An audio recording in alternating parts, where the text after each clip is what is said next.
Mga kada, ang balat nyo ba ay magaspang at parang chicken skin na tinatawag? Baka keratosis pilaris na po yan. Ang keratosis pilaris o KP ay isang kondisyon sa balat na nagdudulot po ng maliliit, magaspang at mapulang bukol na karaniwang lumalabas po sa mga braso, hita at pisngi.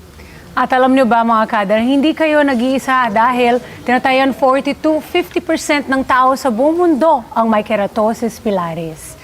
Kaya naman, kasama na natin ngayon para maunawaan natin ang Dr. Dermatologist at Consultant ng Philippine Dermatological Society na si Dr. Alberto Adrales na nandito na with us. Hi, Doc! Good morning. Good morning and welcome sa Morning, umaga. morning. Good morning. This is your first time here, Doc. Second. Second time. Yeah. Oh, Last time welcome with back. Miss Welcome Diana. back. Oo. And bati ka muna sa mga kada natin, Doc. Ay, magandang umaga mga kada. Hope you guys are having a good day. And with these two ladies, good day talaga. Pero No, eto Doc, na, with your skin, good day talaga. Pag-uusapan na natin Pag-usapan to. natin Ano ba to. itong sakit na ito, Doc? Yes. Para mas maipaliwanag mo sa mga kada natin. Yes. Itong keratosis pilaris. Pilaris. Okay. Ang keratosis pilaris, no, Ma'am Diana and Ma'am Emma, ay isang term na tinatawag na they say connotation is chicken skin. Because yung appearance, no? And texture. Yung texture, yes, medyo magaspang, no? Parang chicken skin, parang may mga tinanggalan ng feather, ang umbok niya, parang follicles lang. Para pag hinawakan yun, yung mapapansin nyo medyo magaspang, medyo sometimes kumakate. So which is very common, lalo na ngayon na pa-Christmas. Kasi medyo malamig. Malamig. Holiday Amihan amihan season. season kasi. So sa weather din, malaking factor po ang weather. Yes, yes. Yung weather is a big factor because this is very associated with individuals, mga tao na may hika o lahi ng hika. O we call it atopic dermatitis. So very uso to ngayon sa medyo yung mga malamig na panahon dahil ang skin natin kulang sa protection o moisture kasi syempre lamig yan eh, 'di ba? We need to have protection. So very uso yan. Pero ito ba, Doc, is it genetic ba? Is it because of something we're eating bukod sa weather? Yes. Actually, may connotation din na pag sinabing chicken skin, galing ba sa chicken yan? Oo pag nakakain ka chicken. So, that's a false connotation. Because, in fact, keratosis pilaris is a genetic condition. So, meaning, it is passed on to one generation to another. So, mana-mana. So, kung may hika or let's say may rhinitis o allergic rhinitis, hay fever, yung uso na ngayon yan, kumbaga sa mga halaman, no, nagbabahing sila, no? And another factor is yung malamig na lugar. Let's say, Yes, if you live somewhere in the north, no? Even nung aircon, indoors? Even does it indoors. cause? Oh? Oo. Pwede mag-cause yun? Yes, yes. Pag walang humidifier, lalo na, Oh, interesting. it will develop yung mga magaspang. Yun nga, you were asking Oo, kanina. tinanong ko Go ahead. kasi kanina, sorry amiga, off-cam, kung ano ba to, buo ba to, malaking parte ba to na mapapansin mo o meron lang mga small lang? May Yes. patches Ganong lang. Yun nga, patches yeah. lang. Actually, ganito yan, Ma'am Emma. Ang keratosis pilaris, may mga lokasyon na specific lang. Isang lokasyon yan will be the extensors. Where is that? Extensors will be the areas na when you extend your arms sa likod, no? Sa Yung mga back. nai-stretch na Yung pag ina-extend yung arms, no? Arms, triceps, yung likuran, Interesting. yung buttocks also. Kasi when you extend your legs, dun yung area na yan, no? Even, let's say, your hita, anterior aspect o yung pinaka-front, very common yan. May nabanggit din tayo kanina, pisngi. Oo nga eh. Pisngi ng puwet. I Okay, kaya sabi The ko, cheeks of the buttocks. So, yung pero binanggit cheeks, mo kanina. bihira sa cheeks yan. Mapunta naman tayo dito sa gusto ko magtanong na di ba minsan caused yan because you're not well hydrated as well, right? Kasi kulang sa moisture, does it help? If Yes, you're, like, especially drinking a lot yung of mga water? nutritional deficient, kulang sa Ayun. vitamin C. Okay. Okay? If the person lacks vitamin C, A, and E, and a little bit of D, they're prone to pag-form ng, they say, chicken skin, or we call it keratosis pilaris. So, kung kulang sa vitamin C, very prone yan to dryness. Ayun yung Dapat itsura bang- niya sa TV, mga kada. Ayun. no? Dapat bang ikabahala to ng mga kada natin, Dok? Actually, it will promote yung confidence level, bumaba eh. Oo nga eh. So, there's more of a mental health issue about this. Kasi parang, pag nararanasan nila yan because magaspang ang balat nila, they're not confident enough to wear whatever they want to wear. To expose their skin. Yes, diba? for example, for women, for females, sa mga kababaihan, yung mga long, short sleeve, yung mga ganon. No? Aside from that, Dok, meron ba siyang kaakibat na ibang sakit? Usually, connected yan sa hika o skin asthma. No? But internal-wise, wala naman. Which is hindi naman ganun ikakabahala. Which is something na hindi nakakahawa, hindi Yan ang next ko infectious. sana itanong, no, kung nakakahawa siya. Hindi naman. Hindi naman po. And does it go away? Yes. Usually, this is very nice question. Oh, kasi parang baka seasonal siya. Yes. The trigger. Yes, seasonal. Just like any rhinitis, allergic rhinitis sa dust mites or anything, that's somehow seasonal. But very common to for yung mga growing up years. Childhood, mga kabataan, hanggang pag-edad nila ng adolescence. Tumatagal to hanggang 30 years old. Which is somehow hopeful, Ma'am Diana, na minsan after 30 years old, Nangyayari pa rin. they can outgrow it. No? Parang hika sa balat. They can outgrow it. There's still hope. No? So may mga treatments lang tayong I will kailangan. just share, I had skin asthma before. Diba? Kinukwento ko yan sa'yo. Nawala. I'm over 30 na. So, baby nga. Yeah. Nawawala Hindi nga. halatang over 30 ka. 29. Wow! 29 and a half, you know? Ito naman kasi sa market, marami na rin yung available na exfoliation or yung mga Ayaw scrub. nga. So, nakakatulong ba yun? Yes. Actually, tama ka, Ma'am Emma. Yung mga exfoliations na yan would really help, ha?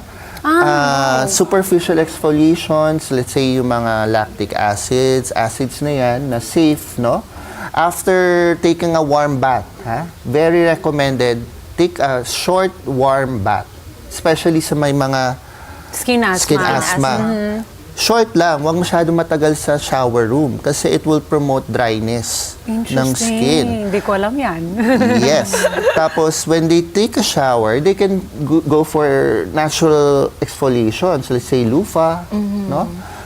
Don't use hard stones, but smooth stone. Pero ganun dati, di ba, Dok? Yung mga panahon dati. Yung lola ko may Yeah. ganun siya, yung tawag pa doon, buhay na bato. Hindi lang siya yung basta bato lang na Yung may mga napulot. butas, di ba? Yung lumang panahon pa. Laking lola po kasi ako eh. So, nakikita ko yun eh. Actually, yun ang medyo, medyo iiwasan, lalo na kung may KP o keratosis pilaris. Kasi it will promote naman, pag sobrang exfoliation naman, madadamage, ma-irritate, magkakaroon ng contact dermatitis. Gaano kadalas dapat mag-exfoliate ng ating skin? Actually, as long as the exfoliation will not irritate the skin as often as possible, depende kasi sa sa kapal nung yung keratin yan yung bara. Kung may iba makapal, iba manipis lang, depende, but not too harsh, not too much. Kasi baka mamaya dahil magaspang, parang grabe na sa scrub ng mga kada natin para lang mawala. A good loofah or a good sponge could exfoliate. Tapos add na lang ng mga moisturizers after. Right Awesome, after Doc. bathing, yes. What about yung mga home remedies na pwedeng ilagay ng mga kada natin na hindi pa ma-afford ng mga consultation? Ganyan. Oo. Baka pwede maglagay ng olive oil. Wow. Actually, Coconut oil. Yes, Pwede actually ba? tama. Another na pwedeng i-add on sa sinabi na coconut oil and yung mga olive oil, you can put sugar. Oh, para You to can- exfoliate? Yes, you can use Galing. sugar para smoothen out lang. Siyempre, matamis yun. Matamis siya, di ba? You can use salt, pero medyo harsh. Pero you can use iodized probably or rock salt, pero Yeah, medyo rock salt. strong. Usually Be careful use it lang. eh. Di ba kay mga massage spas, they use that? Yes. Salt, but better Minsan sugar. honey nga eh. No? Honey, Does you it put work? sugar. Yes. As long as you can exfoliate the dead skin, yun ang importante. Kasi doon ang bara eh. Dito na tayo sa mga fake or fact kung saan makikisagot din yung ating mga kada. Unahin na natin dito, sasabihin lang ng mga kada natin kung fake or fact itong mga babanggitin namin na amiga. Marumi ang dugo ng taong may KP. Fake or fact? Fake ang sagot ng ating mga kada. Tama ba yun, Doc? Tama ba yan, Doc? Tama. Kasi genetic. Galing. Bakit naging ganun yung paniniwala ng iba, Doc, na marumi ang dugo? Kasi sa itsura pa lang eh, Ma'am Emma. Like parang medyo magaspang, maitim. Pero hindi naman tama yon. Pero syempre yung first impact eh. First ano yan eh.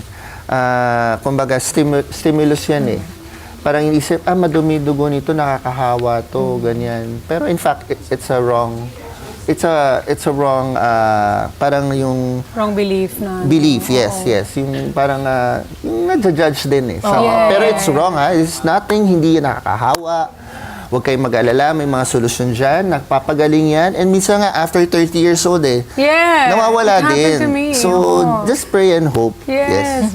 Next. At alaga naman din natin ang ating kutis. Tama. Pero feeling ko, nasagot na ni Doc lahat. Tingnan mo, ang keratosis pilaris ay nakakahawa, hindi naman. Ito, yung Sinabi isa na lang, natin. merong isa. Alin? Tanong Go natin ahead. sa kada squad. Pwedeng mawala ang keratosis pilaris sa tulong ng aloe vera. Ayun, aloe vera. Fake or fact?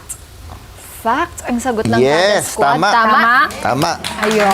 Tama po. Paano nakakatulong ang aloe vera at paano mo ito ilalagay? Yes. Maganda yan right after bathing. 'Di ba? Yung medyo moist pa yung balat. Huwag yung itanggalin agad yung tubig. No? That's the best time to put aloe vera because that's a form of vitamin E. So, it will promote yung moisture, pagka-exfoliate, pasok agad vitamins. So, lalambot. So, Even the better yan. commercial aloe vera, okay lang. Oo nga, ang dami ng ganun, Dami ng di ba? ganun eh. Oo. That's actually isa sa mga home remedies yan. Ayun. So, maganda yan. Mga aloe, yung gugu. Or yung Lagay mga mo sa nabibili buhok, sa lagay mo market. Pwede rin. Pwede Oo. rin. Yung mga gel Makakatulong- ngayon eh, Oo, ang gel. dami. Makakatulong ba rin ba yun, Doc? It can help, syempre, but however, may Hindi mga na added ganun, factors, no? no? Pero you can go for organic, eh. Diretso na agad. Magtanim na po kayo ng ganun, Aloe. malaking tulong. Yes, May mga ganun ako sa bahay namin. Just in case ang mga kada natin ay nagsusuffer ngayon ng KP, ano ba yung pwede mo ibigay na payo na pagkain naman na dapat healthy para sa kanilang Okay. kutis? When it comes to KP kasi, ang kailangan nyo din malaman, sometimes related to sa obesity. So if there are hormonal imbalances, no, for females, no, they are Yes. prone to develop KP. So they have to have a really strict diet, no, low carbs, no. They have to have yung more beans, sprouts, mga legumes, green leafy vegetables, salmon, the usual, salmon, Fiber, tuna, yeah. fiber. Yeah. Kasi pag hindi na balance yung hormones, like let's say nag-prone sa obesity, ibang topic naman yan. I see. So, meaning yun, they're prone sa pagkakagaspang. They don't realize that, but in fact, connected din ang diet sa keratosis pilaris. Galing, also. no? Lahat Naalala ko connected before eh. meron ako dito, tapos sabi ko, ano kaya yun? Hindi siya, pero nawala din bigla. Baka Patch lang, di eczema ba? lang yan. Maliit. Hindi naman yun. Ano daw sabi? Iba Excel. naman yun. Hindi naman yun. Pero nawala. Kasi sobrang liit lang yan na nandito lang siya. Tapos nawala Parang rin dry. naman bigla. Pag lalo na yun nga, pag malamig. Oo, Kaya sa maganda, weather. advice talaga sa mga kada is to have at least a diffuser. Diffuser lang na maliit. Yeah. Iba yung may amoy-amoy ha. Iba yun. Iba yung diffuser na nag-promote ng humidification sa body. So, yun yun. Malaking tulong din, nalaman lang din natin yan nung pandemic, Yes, diba? correct. Na malaki pala yung tulong niya sa iba pang factor. So maraming salamat, Thank you, Doc Doc, Alberto. for being back here. Thank you. At sa mga may tanong pa sa inyo, Doc, at gusto mag-consult, saan ka naman pwede nating i-follow?